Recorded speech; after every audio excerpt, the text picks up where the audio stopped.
Looking at the pictures of these extinct prehistoric animals, it is difficult to believe that they had once walked on our planet.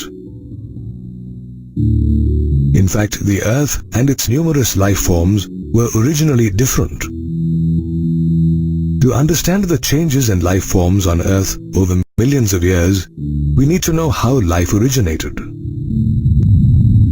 The origin of life forms, or biodiversity, is interlinked with the evolution of the Earth, which is again closely associated with the evolution of the universe. The universe is vast, comprises many galaxies, and is almost 20 billion years old.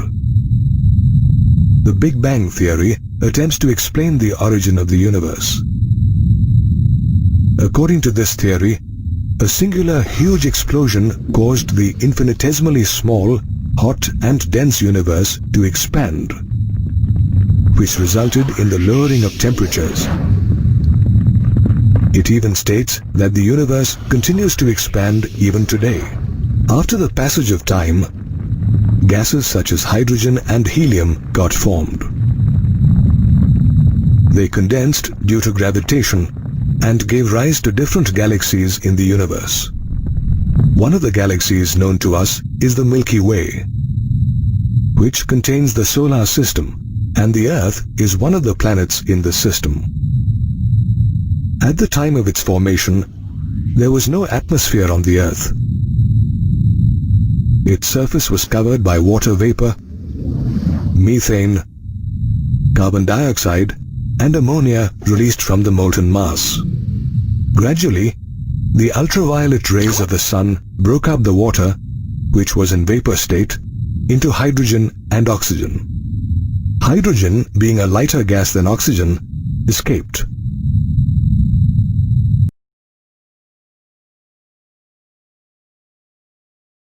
Thereafter, oxygen combined with ammonia and methane, which led to the formation of water, carbon dioxide, and other gases. The high-energy ultraviolet rays of the sun struck the oxygen molecule and split it into oxygen atoms, which in turn reacted with other oxygen molecules to form ozone, and thus the ozone layer was formed. Some of the water vapor cooled and came down as rain, which filled all the deep depressions on the Earth and formed oceans. It is estimated that life appeared on Earth 500 million years after its formation. There are different theories that try to explain the beginning of life on Earth. Some of them are panspermia, spontaneous generation, biogenesis, and chemical evolution. Panspermia is the oldest theory founded by Greek thinkers. It explains that units of life called spores were transferred to different planets. Panspermia assumes that seeds of life exist all over the universe. Therefore, the life on Earth may have originated after one such seed was deposited on the Earth from somewhere in the universe. This theory generates much interest even today. Another belief was that life arose from inanimate things. The theory of spontaneous generation assumed that life came out of non-living, decaying, and rotting matter such as stones, straw, and mud. Even famous Greek thinker and philosopher Aristotle believed in this theory. In fact, this theory was used to explain even Anton von Leeuwenhoek's findings of animalcules using the simple microscope. Moreover, some scientists, such as John Needham, supported the theory of spontaneous generation by conducting some experiments. In one of his experiments, Needham boiled chicken broth in a flask and then cooled it to room temperature in an open container. Later, he sealed this container. After a few days, he observed a few microbes in it. Needham believed that some life force had brought about this spontaneous generation in the chicken broth. The theory of spontaneous generation was in vogue until a German biologist, Rudolf Virchow, challenged it with his theory called omnis cellula acellula, which expounded that living cells can arise from pre-existing cells. However, he could not prove this theory of biogenesis. Later on, Louis Pasteur, with his experiments, proved the theory of biogenesis and forever silenced the advocates of spontaneous generation. In his experiment, he used pre-sterilized sealed flasks with killed yeast. These flasks did not show any signs of life. On the contrary, in another flask, he exposed killed yeast to air. Surprisingly, living organisms were found in this flask. Another theory, called the theory of chemical evolution, was expounded by Russian scientist Alexander Ivanovich Oparin and British scientist John Burdon Sanderson Haldane.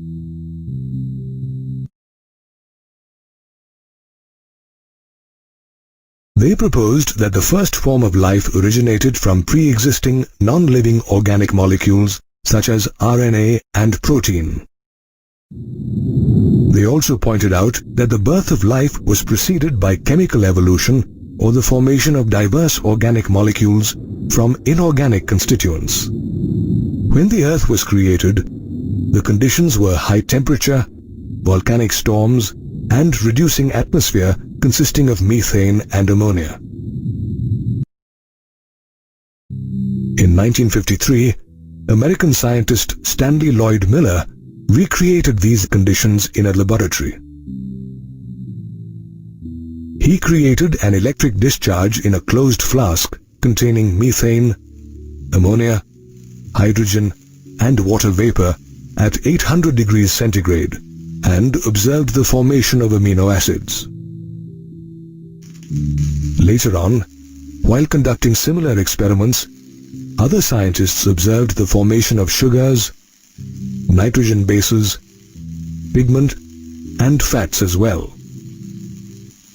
Interestingly, when meteorite content was analyzed, similar compounds were found in them, which proved that similar processes occurred in other parts of the universe as well.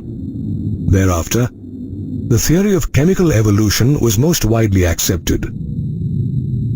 However, there were still doubts about how the first cell came into existence. Cellular forms of life originated around 2,000 million years ago as unicellular organisms in water. It is probable that all life forms originated in a water environment. This theory of chemical evolution, which explains that first life forms arose from non-living molecules through evolutionary forces, is now widely accepted. However, the origin of life is a fascinating and curious topic, which will forever invite a lot of debate and speculation. For many years, there has been speculation and fascinating stories about the creation of the earth and its numerous species. Most religions believe in the divine creation of the world by assuming that an omnipotent God created the earth and its varied species. These religious theories have three connotations. First, that all living organisms around us have not evolved over time, but are just as they were when originally created. Second, diversity among living organisms has been uniform since the time of creation and will continue to be the same in future as well. Third, that the earth is only 4,000 years old. These ideas faced opposition in the 19th century when English naturalist Charles Robert Darwin suggested that complex organisms have evolved from simple ancestors. In December 1831, Darwin went on a 5-year-long voyage in a ship called the HMS Beagle with Captain Robert Fitzroy. During this time, he conducted various natural history collections and studied the geology of many places. He published the theory of evolution in 1859 in his book On the Origin of Species. Darwin pointed out that existing living forms share similarities to varying degrees among themselves as well as with life forms that existed millions of years ago. Several life forms have become extinct now. However, new forms of life have also come into existence during different periods of time. Therefore, life forms are constantly undergoing evolution. Darwin pointed out that natural selection was the mechanism of evolution. According to this concept, any population of organisms that adapts itself more readily to the natural conditions such as climate, food, and physical factors has a better chance of survival. Darwin primarily emphasized the importance of reproductive fitness of the individual or the population. In other words, organisms with good fitness outbreed the others, and therefore are selected by nature. Natural selection preserves and accumulates advantageous genetic mutations. For example, consider that a species develops an advantage as it grows wings and learns to fly. This advantage will be passed on to their offspring across generations. Inferior or disadvantaged members of this species who fail to cope with this change will gradually perish. On the other hand, the superior or advantaged members of the species who can use their wings with competence will be left behind. In this way, Darwin argued that natural selection preserves species with functional advantages as they can compete better in the natural environment and leave behind more progeny. Another British naturalist, Alfred Wallace, a contemporary of Charles Darwin, made similar observations by proposing the theory of evolution due to natural selection. Wallace did extensive fieldwork in the Amazon River basin and the Malay archipelago. He also came to the conclusion that existing life forms share similarities and common ancestors who were present during different periods of the Earth's history. The theory of evolution most certainly established that the Earth is billions of years old. It was also a path-breaking theory because, in spite of its contradictions, it demystified the idea of divine creation. The theory of evolution suggests that there is a change in the inherited traits of a population of organisms through generations. This theory gathers more evidence with the study of fossils of prehistoric organisms. The word fossil is derived from the Latin word fossus, which literally means having been dug up. Fossils are the preserved remains of animals, plants, and other organisms found in the sedimentary layers of rocks. On observing a cross-section of the Earth's crust, we find that these layers are arranged on top of each other and signify different periods of the Earth's history. Therefore, fossils in different rock sediments pertain to the same geological period as that particular sediment layer. For example, fossil remains of dinosaurs belong to the Mesozoic era. Therefore, while some fossils belong to animals which have become extinct now, some of them also seem similar to modern organisms. Fossils suggest that some life forms varied during various periods of the Earth's history, while some flourished only during a particular geological period. Therefore, they provide evidence that new life forms have emerged during different periods. One of the most widely used and accepted techniques to determine the actual or relative age of the Earth's crust, fossils, and ancient artifacts is radioactive dating. In this technique, a comparison is drawn between an abundantly available radioactive isotope and its decay products by using the rate of decay. Fossils are also of great help in morphological and anatomical studies. They also help in comparative anatomy, which is the study of the similarities and differences in the internal anatomy of organisms of the past with those of today. There are two concepts of comparative anatomy: homologous and analogous structures. If we look at mammals such as human beings, cats, whales, and bats, we find that all of them have similar patterns of bones in their forelimbs. For example, bones such as the humerus, ulna, radius, carpals, metacarpals, and phalanges are common in the forelimbs of all mammals.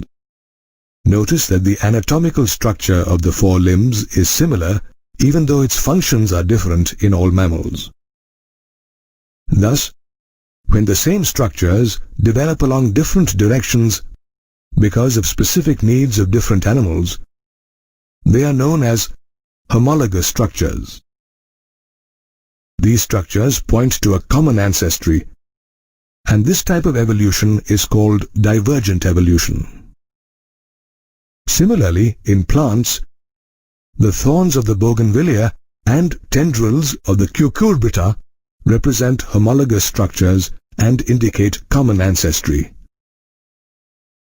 In the same way, biochemical similarities also point to a common ancestry.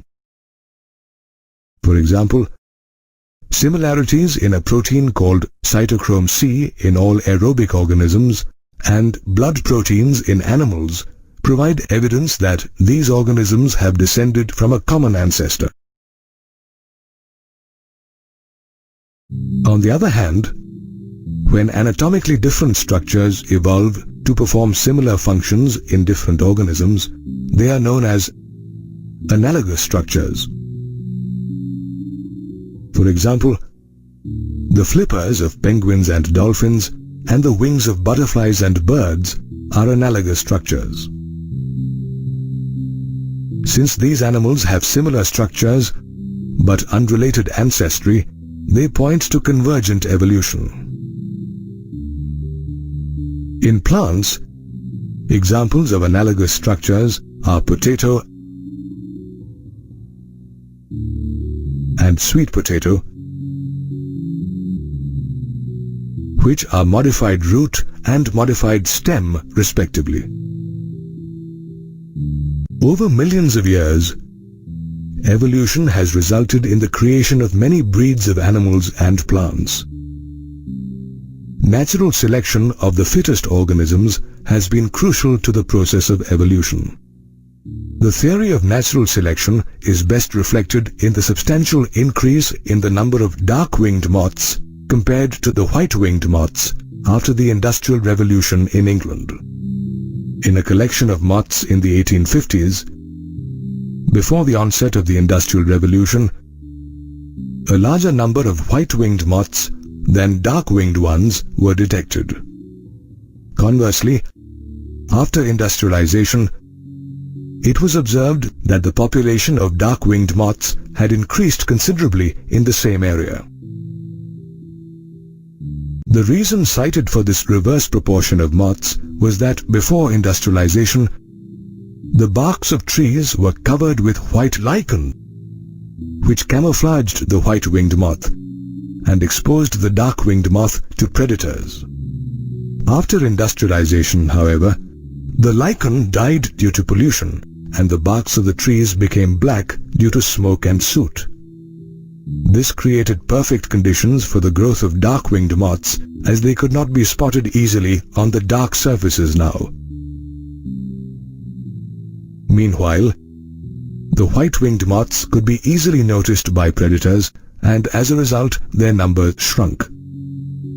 However, in rural areas where industrialization had not taken place, the count of dark-winged moths was low.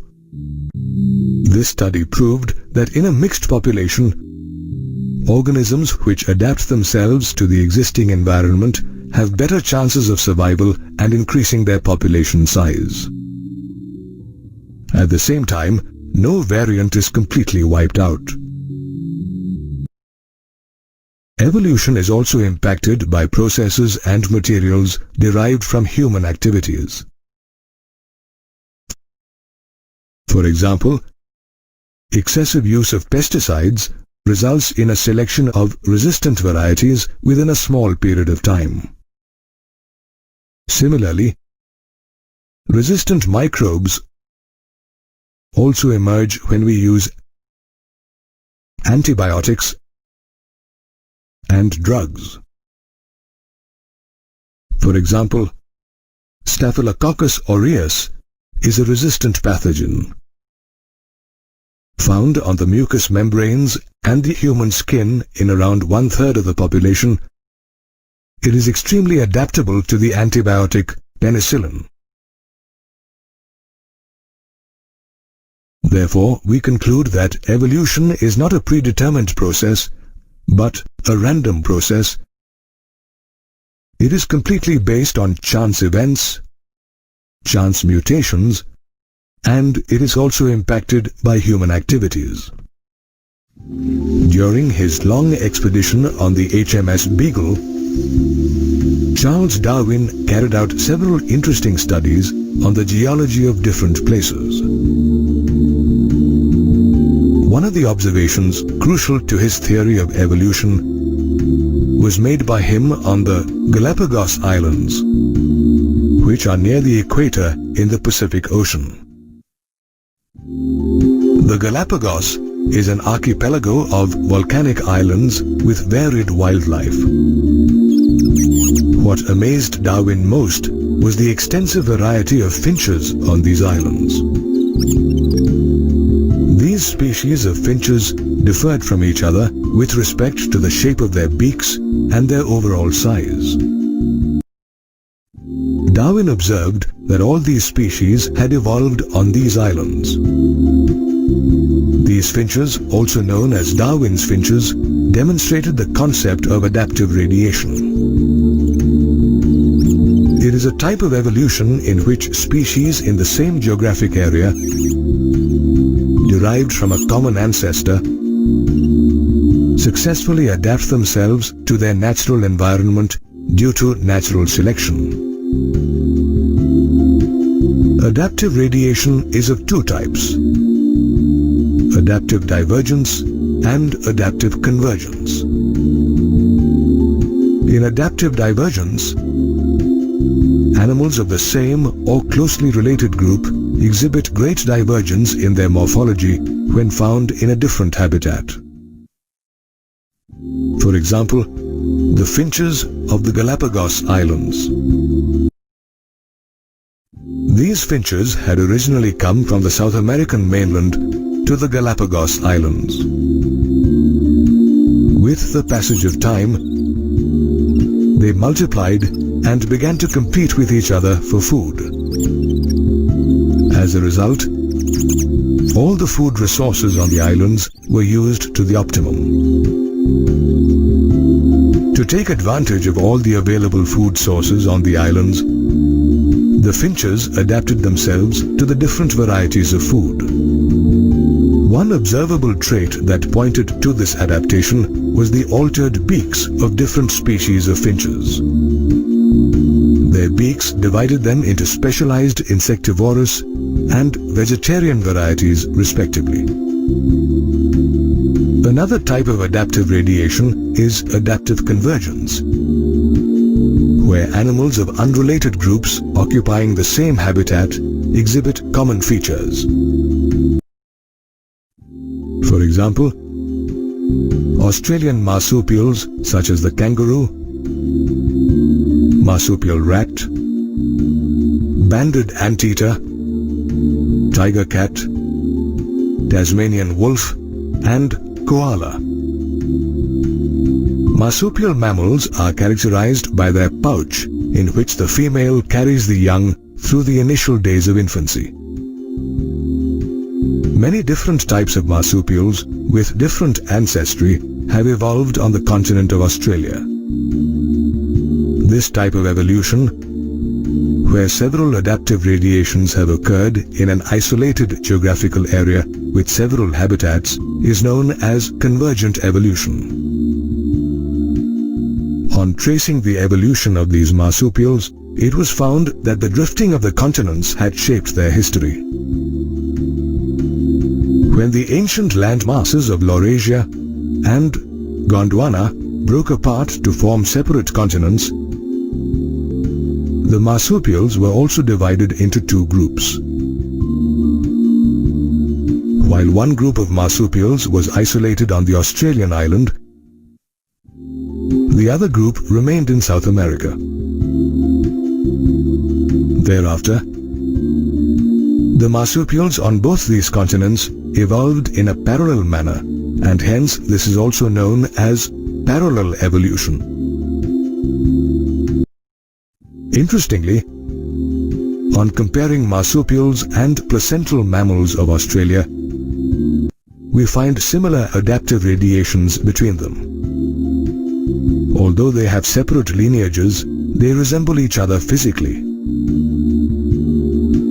Studies show that the impelling causes of adaptive radiation are the need for food, safety, and for better breeding grounds. Thus, the process of adaptive radiation illustrates how life forms have modified and evolved into new forms. In 1859, when Charles Darwin's influential book On the Origin of Species by Natural Selection was published, it took the world by storm. Suddenly, the theory about the creation of life, which till then was only understood in religious terms, found a new explanation. According to Darwinian theory, natural selection is the most vital concept in evolution. For example, Darwin's studies showed that finches in the Galapagos Islands had survived by adapting to different habitats. This adaptation was evident from the altered beaks of different species of finches on the same island. He believed that the process of natural selection allows organisms to inherit traits from previous generations. These traits help them adapt themselves to their current environment and increase their chances of survival as they reproduce more successfully than others. Evolution using natural selection probably began on Earth with the origin of various cellular life forms with different metabolic capabilities. Darwin believed that the rate at which new life forms appeared was linked with their lifespan. For example, consider that a colony of bacteria called bee is growing in a certain environment. In case the environment of this bacterial colony is changed, there will be some bacteria, say B1, who will be able to adapt and survive under the new conditions. In a matter of a few hours, this variant population will breed further, pass on their new traits, and establish themselves as a completely new species. On the other hand, in animals or birds, the same evolution will take place in millions of years, as their lifespan is comparatively longer. While elaborating on the theory of natural selection, Darwin stressed fitness. Nature favors the survival of the fittest. In other words, individuals who are fitter than others have a greater potential for survival. For example, in the case of the bacteria, the variant bacterial population B1 had greater fitness to adapt itself to the new environment than the original bacterial colony. This ability to adapt itself lies in the genes of an organism and is inherited.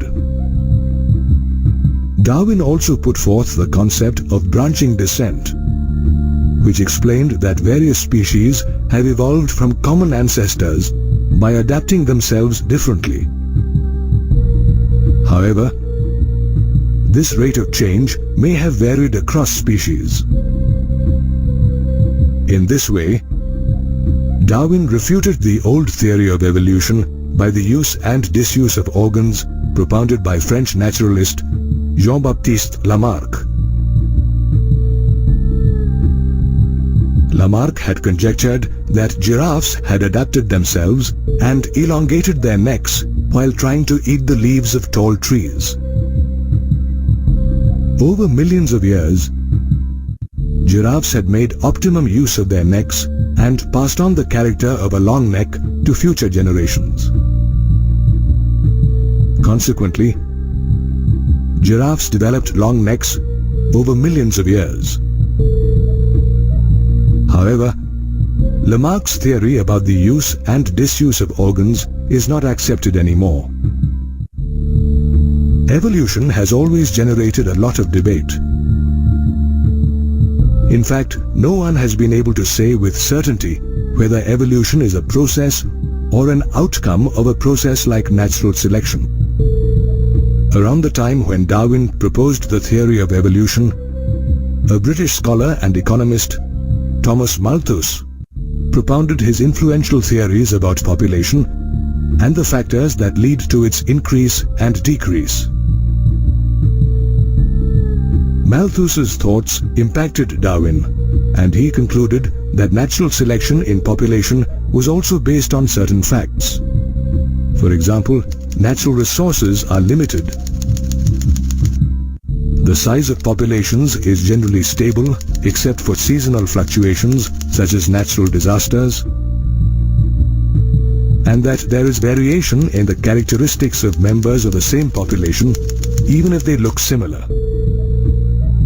These variations are inherited.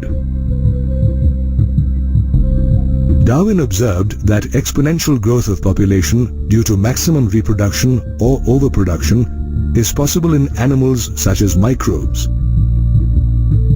However, the population growth of organisms is limited because they compete with each other for natural resources. For example, a rise in the fish population of a river will lead to subsequent competition among them for resources. Therefore, organisms who adapt themselves and compete fiercely will survive, while the weaker ones will perish. Supporting his natural selection theory, Darwin pointed out that it was the inherited variations in organisms that helped them adapt to natural resources to the maximum and survive.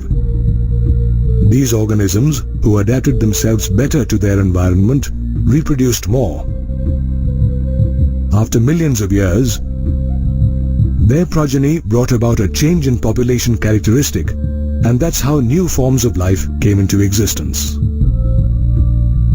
Scholars have often wondered how the Darwinian concept of variation through inheritance actually occurred. Although Gregor Johann Mendel, the founder of genetics, pointed out that inheritable factors influenced genotypes, Darwin chose to remain silent on this subject. At the beginning of the 20th century, Hugo de Vries, a Dutch botanist and geneticist, based his study on the evening primrose and founded the idea of mutation. De Vries believed that it was sudden mutations in populations that brought about evolution. This idea went against the Darwinian concept of minor variations that occur slowly over many years and lead to evolution. In fact, de Vries argued that mutations were random and directionless. Mutation caused speciation, and therefore it was called saltation or a single-step large mutation. In the years that followed, the study of genetics became more specialized and provided several new insights into evolution. The concept of evolution was researched and understood better with the advent of genetics. In the 20th century, an English mathematician, 𝙁𝙤𝙇, and a German physician, Wilhelm Weinberg, founded the 𝙤𝙃-Weinberg principle, also known as 𝙤𝙃-Weinberg equilibrium. Using mathematical modeling based on probability, they stated that allele and genotype frequencies in a population remain in genetic equilibrium from generation to generation unless specific disturbing influences are introduced. In other words, the totality of alleles of all genes in a population is called the gene pool, which remains constant for a given population. The conditions assumed for the 𝙤𝙃-Weinberg principle are a very large population, no mutations, random mating, and non-occurrence of migration. Hardy and Weinberg developed a simple equation known as the 𝙤𝙃-Weinberg equation to study the genetic equilibrium of a given population. Let's understand how this equation is derived. The sum total of all the allelic frequencies is 1. Generally, there are two forms of a gene. That is, two alleles for one character. Each of these alleles has an equal chance of getting inherited. Therefore, the frequency of the alleles would be 0.5 plus 0.5, which is equal to 1. Let us name some individual frequencies as P and Q. In a diploid individual, P represents the frequency of the dominant allele capital A, while Q represents the frequency of the recessive allele small a.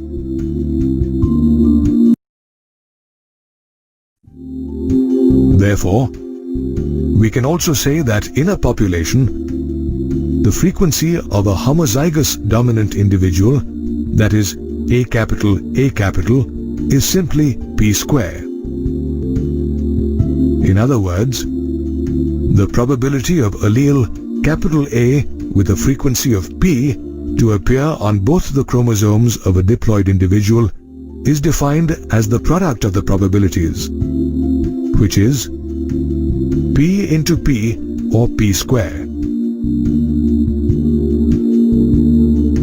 Similarly, the frequency of a homozygous recessive individual or small a is Q square. Since there are two ways of forming heterozygotes, or capital A small a, that is, capital A allele from the mother and small a allele from the father, and vice versa. Therefore, the frequency of a heterozygous individual or capital A small a is 2pq. The sum of all these frequencies is dominant plus recessive plus 2 heterozygous dominant, which can also be expressed as capital A plus small a plus 2 times capital A small a. On substituting capital A with P and small a with Q, we get P square plus Q square plus 2pq. Therefore, we get the equation P square plus 2pq plus Q square is equal to 1, which is in fact the binomial expansion of whole square of P plus Q. When the frequency measured differs from expected values, The difference or the direction indicates the extent of evolutionary change in a population.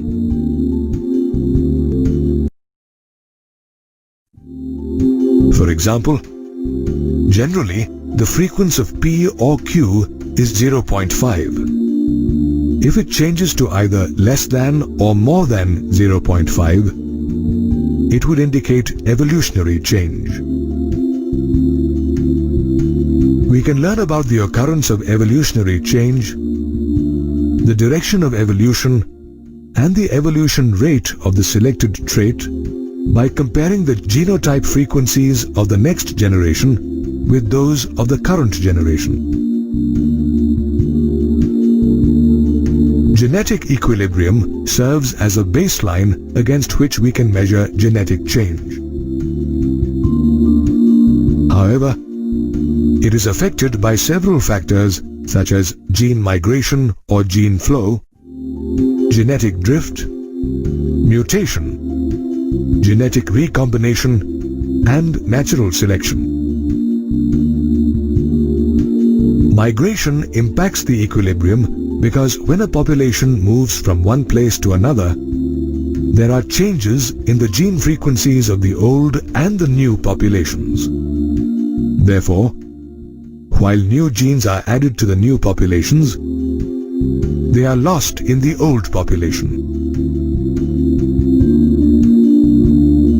When this gene migration takes place many times, it is called gene flow.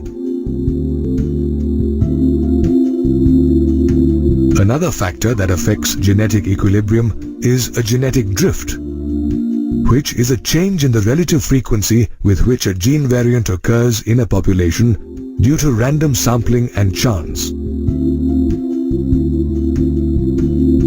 Mutation is another factor that affects the genetic equilibrium. On some occasions, the change in allele frequency due to mutation is so different in the new sample of the population that they become a different species. In this case, the original drifted population becomes the founder, and the effect is known as the founder effect. Genetic recombination leads to variations in offspring, and if this variation is naturally better selected than the parental genes, it leads to speciation over a period of time. Natural selection also affects genetic equilibrium. It is a process in which future generations inherit traits with variations from their ancestors. For example, Darwin's finches of the Galapagos Islands.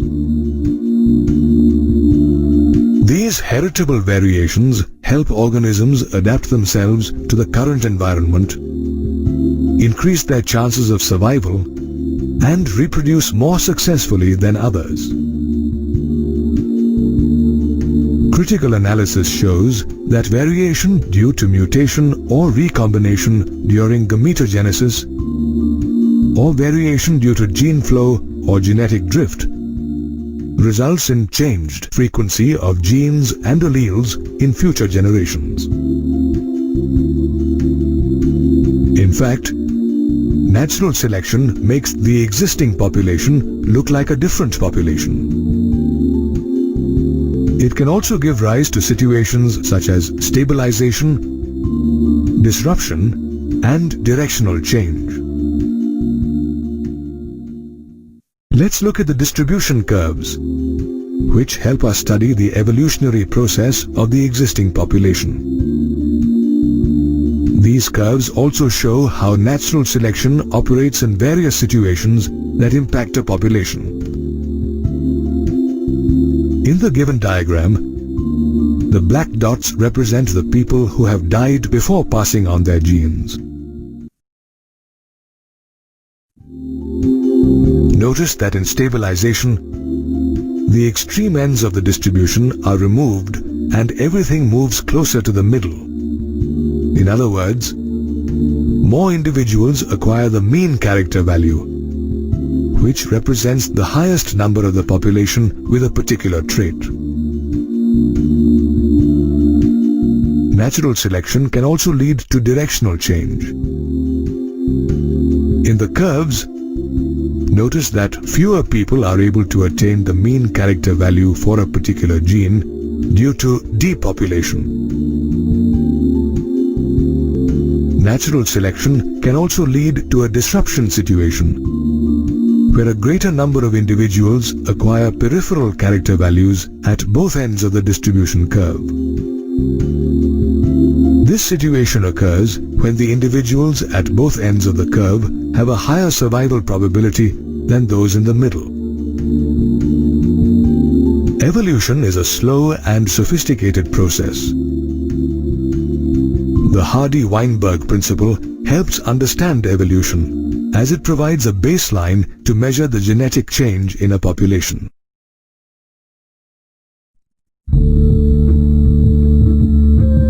The study of evolution is not complete without considering how the first form of life came into being. The unicellular organism cyanobacteria, or blue-green algae, was the first form of life on Earth around 2,000 million years ago. However, we still don't know how the organic molecules, which are the main building blocks of life, evolved into unicellular organisms. Probably some of these cells, for example cyanobacteria, could oxygenate the atmosphere, thereby making way for other life forms to evolve. The reaction for the release of oxygen might have been similar to the light reaction during photosynthesis in plants. During photosynthesis, the sun's energy helps to split water, resulting in the release of electrons that are channelized further by light-harvesting pigments. This reaction ends in the formation of carbohydrates and the release of oxygen. Gradually, protists developed and slowly evolved into multicellular life forms. Let's look at the geological timescale to understand which different events occurred at what time in the history of the Earth. The geologic timescale is divided into two eons: Precambrian and Phanerozoic. The Precambrian eon is divided into Hadean, Archean and Proterozoic eras, while the Phanerozoic eon is divided into Paleozoic, Mesozoic and Cenozoic eras. Different life forms evolved in the three eras of the Phanerozoic eon.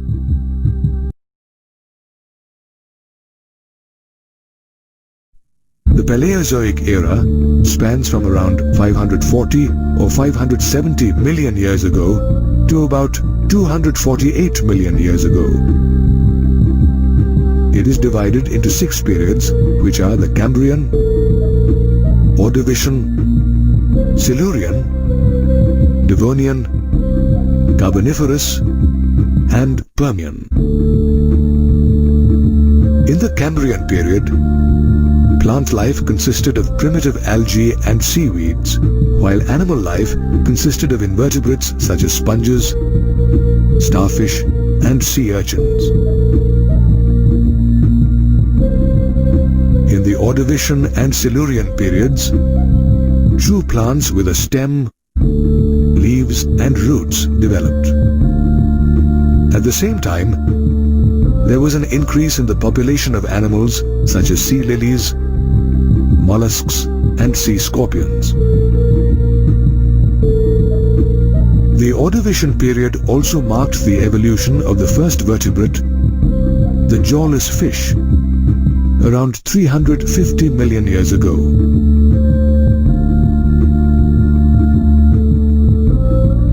For example, Cephalaspis and Hemicyclaspis.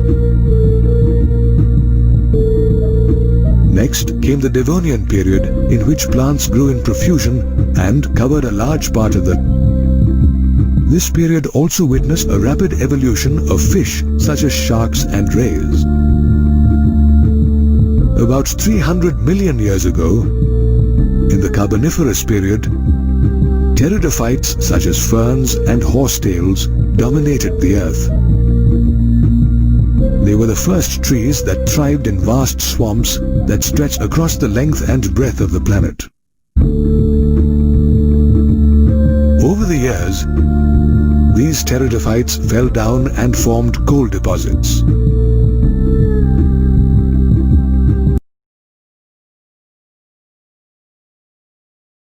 Meanwhile, in the Carboniferous period, around 350 million years ago, there were also fish with stout and strong fins who could move equally well on land as well as in water.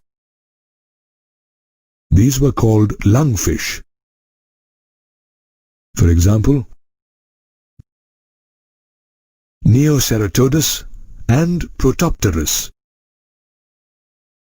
Another important fish of this period were the lobe finfish, which later evolved as amphibians.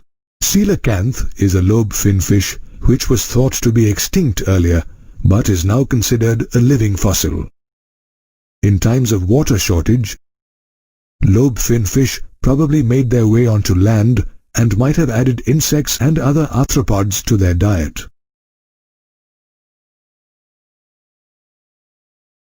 Modern-day descendants of lobe finfish are frogs and salamanders.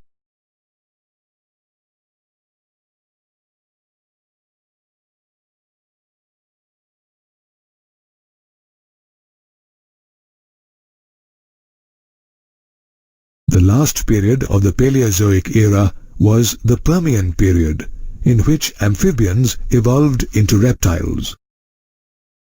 They laid eggs with harder shells that were able to sustain their own water and did not get dehydrated in the absence of water. Thus, reptiles became the first animals to successfully lay eggs on land and are known to be first terrestrial animals. In fact, for reptiles, water was no longer a source of life, but a food source that provided hydration as well. Over millions of years, reptiles evolved into different orders. Each of these orders developed different characteristics which helped them survive in various environments.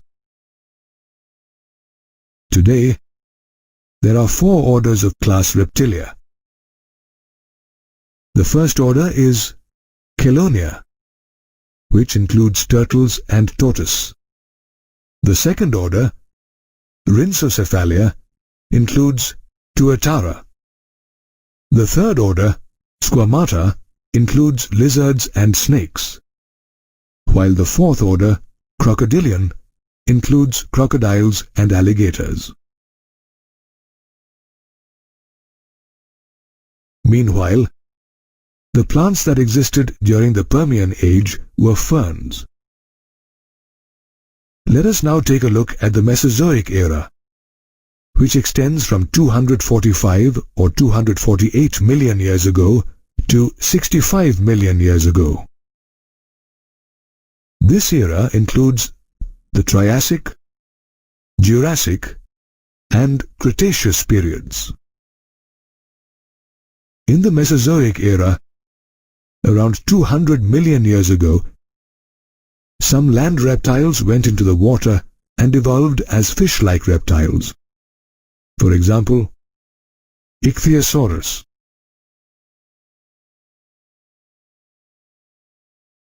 Meanwhile, the land reptiles of the Mesozoic era were the famous dinosaurs with terrifying large teeth.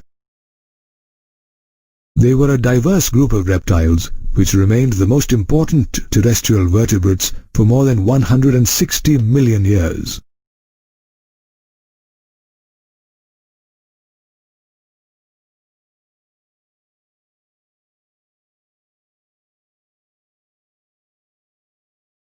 The tallest dinosaur, known as Tyrannosaurus rex was around 20 feet tall. Fossils of T-Rex are found in a variety of rock formations. Dinosaurs suddenly disappeared 65 million years ago. They probably became extinct because they failed to cope with climatic changes, or they may have evolved into birds. However, the precise reason for their extinction still remains unknown.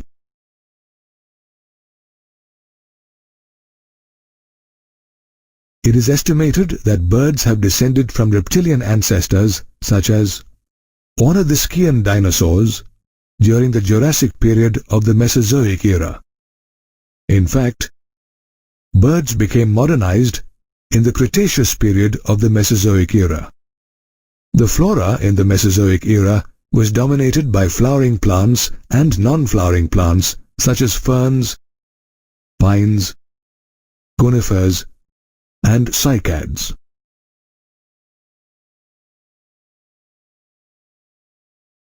Let us now take a look at the Cenozoic era, which began 65 million years ago and continues till today. This era includes the Tertiary and Quaternary periods. In the Cenozoic era, plants such as bryophytes and angiosperms flourished and continued to spread and diversify on Earth. This era is also known as the Age of Mammals, which are highly evolved vertebrates.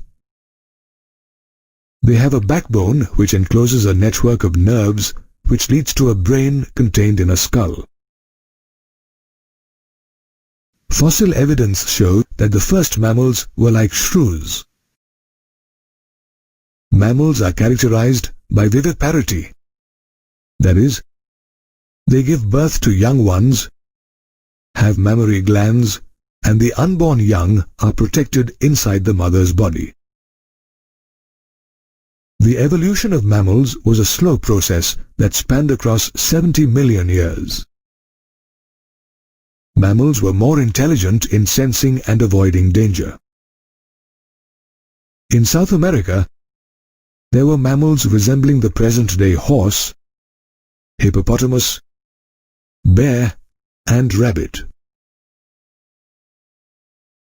Due to continental drift in ancient times, land masses broke apart and consequently the landmass of South America joined North America. As a result, South American mammals were overridden by North American mammals.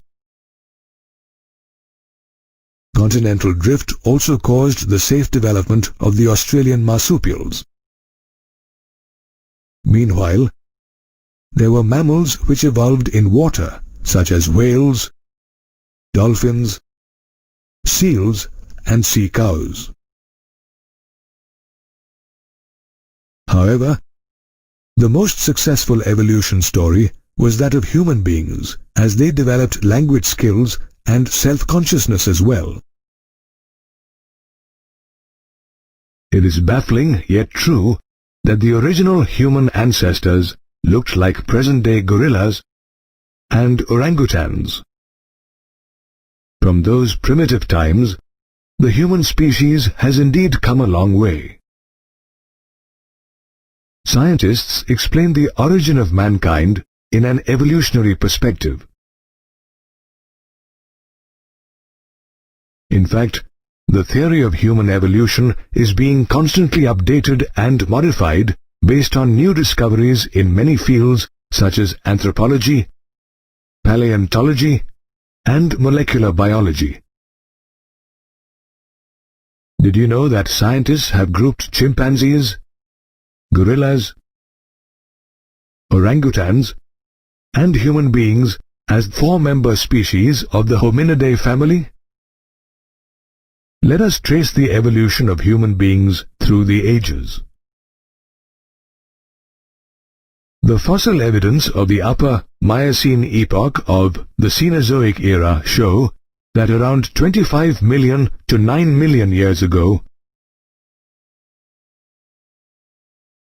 𝙁𝙈𝙋𝙀𝙍, a genus of ape, lived in Eastern Africa, Europe, and Asia.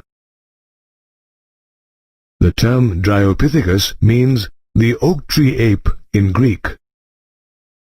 It is representative of the early members of the ape lineage, such as gorillas and chimpanzees. However, it lacked most of the specialized features found in present-day human beings and apes. For example, the canines of 𝙁𝙈𝙋𝙀 were larger than those of human beings, but they were not as strongly developed as those of the apes today. The structure of its limbs suggests that it walked like the chimpanzee, but used the palm of its hands to walk and did not use the support of its knuckles. Moreover, the skull of 𝙁𝙈𝙋𝙀 did not have the well-developed crests and massive brow ridges as found in the skulls of modern apes. Another man-like primate that lived in early Pliocene epoch, of Cenozoic era, about 12 million to 14 million years ago, was Ramapithecus.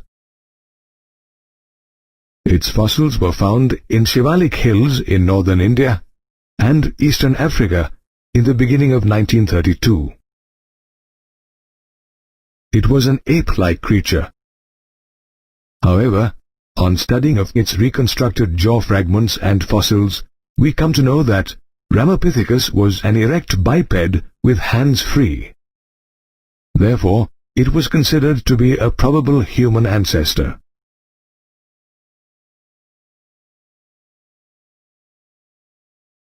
The members of the Ramapithecus genus were probably 4 feet tall. Fossils of man-like bones have been discovered in Ethiopia and Tanzania. These bones suggest that Ramapithecus, who had hominid features, had lived in Africa almost 3 million to 4 million years ago. The fossils found in the grasslands of East Africa narrated the next stage of the story of human evolution. They suggested that Australopithecines of the genus Australopithecus africanus lived here around 2 million years ago. The main feature of the Australopithecines was that they hunted with stones but were primarily fruit eaters.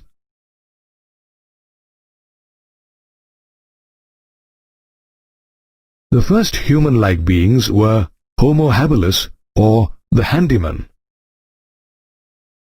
As their bones were similar to the other Homo species belonging to the hominid family. They lived in sub-Saharan Africa between 2 million to 1.5 million years ago and had probably evolved from Australopithecus africanus.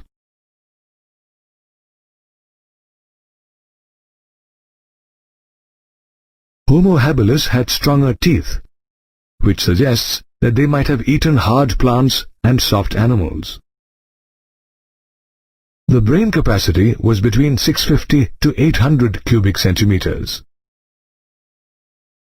The next stage of evolution can be traced from fossils found in Java in 1891. These fossils are that of Homo erectus, which had probably evolved from Homo habilis. Homo erectus were human beings of medium stature who walked upright and lived around 1.5 million years ago. The brain of Homo erectus was smaller, around 900 cubic centimeters, while the teeth were larger than that of present-day human beings, as they probably ate meat. Homo erectus flourished till about 200,000 years ago or even later, and then gave way to other species of the human genus. After Homo erectus, there were several stages that led to the evolution of Homo sapiens. Fossil evidence suggests that between 1 lakh to 40,000 years ago, Homo sapiens neanderthalensis, or Neanderthal man, with a brain size of 1400 cubic centimeters, lived in Europe, Northern Africa, and Eastern and Central Asia.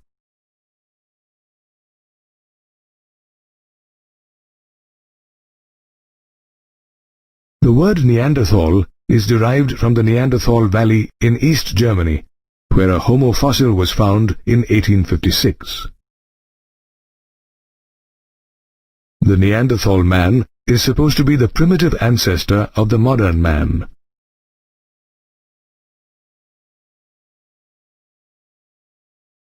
Members of the Neanderthal species used hides to cover their bodies and buried their dead.